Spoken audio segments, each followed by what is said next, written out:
to su ono oaze, zapravo, ali super su i za cijeli grad, da postoji zeleni grad. Danas smo htjeli obići jedno od dvorišta u pilot projektu ozelenjavanja dvorišta koje grad Zagreb je počeo provoditi. Dva dvorišta u blokovima donjogradskim su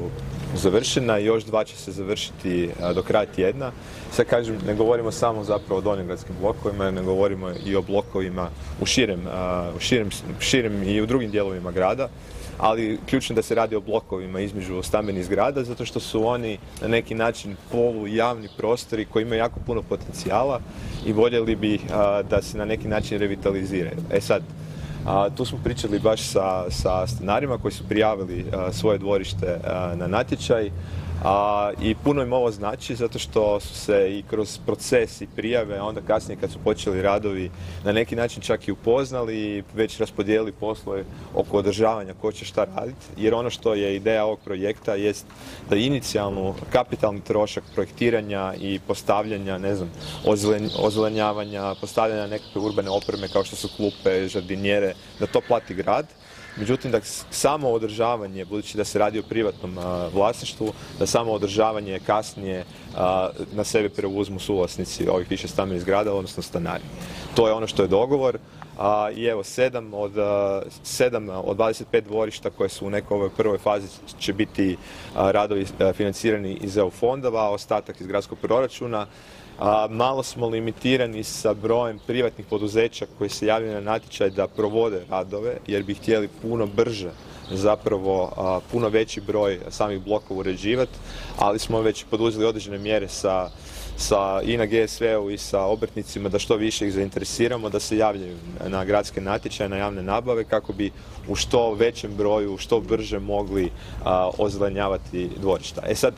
ovo je bitno i za grad, zato što ne moramo saditi samo stabla na javnim površinama, sve teže i teže nalazimo lokacije za to, a opet s druge strane jednako je za kvalitetu zraka i života u gradu su i stabla koje su posađena unutar blokova više stambenih zgrada, a ne samo na javnim površinama. Tako da je to dobro iz perspektive, kažem, kvalitete zraka,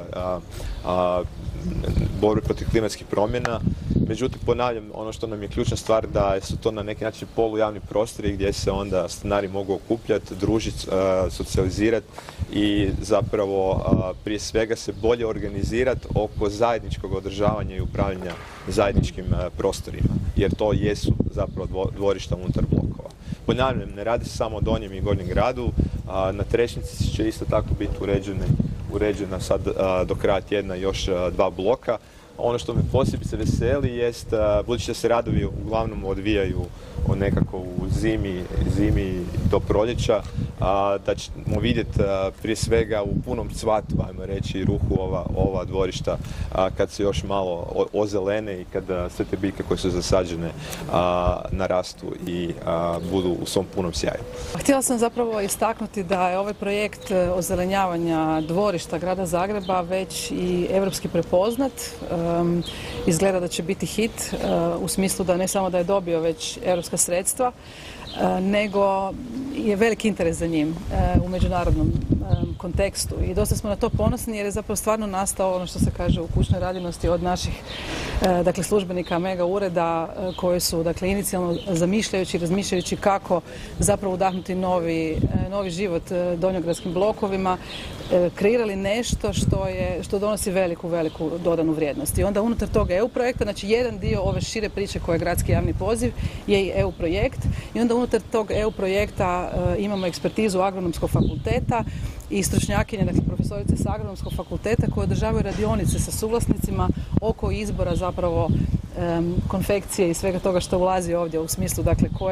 koje biljke, na koji način posaditi, održavati i slično, što je jedan od ciljeva koje su nam također važni. Dakle, participacija građana s jedne strane i s druge strane da se oslanjamo na suvremene znanstvene spoznaje oko toga što i kako radimo. Tako da ovdje, svako dvorište koje se ozeleni ima manji dakle, efekt toplinskog otoka, to je u Donjem gradu izuzetno važno, gdje je jako velika i gusta zapravo izgradnja, ima vrlo malo zelenih površina, ali pored toga zapravo povećavamo kvalitetu života na vrlo očit način i ono što nije manje važno, zapravo i povećavamo vrijednost imovine za suvlasnike. To je jedna stvar koju sad Grad Zagreb radi dosta sustavno, koja nije naša obveza, ali nam se čini da je važno i koja je dio onoga o čemu pričamo i kad uklanjamo grafite i kad 100% dakle, financiramo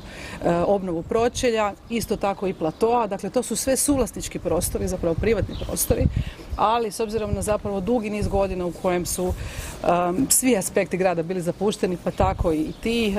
mi sad radimo napor da zapravo u kratkom broju godina puno uložimo i u ono što je zapravo imovina suvlasnika, a zato da bismo svi skupa imali bolju kvalitetu života i da onda potaknemo suvlasnike da se u buduće o toj imovini bolje skrbe.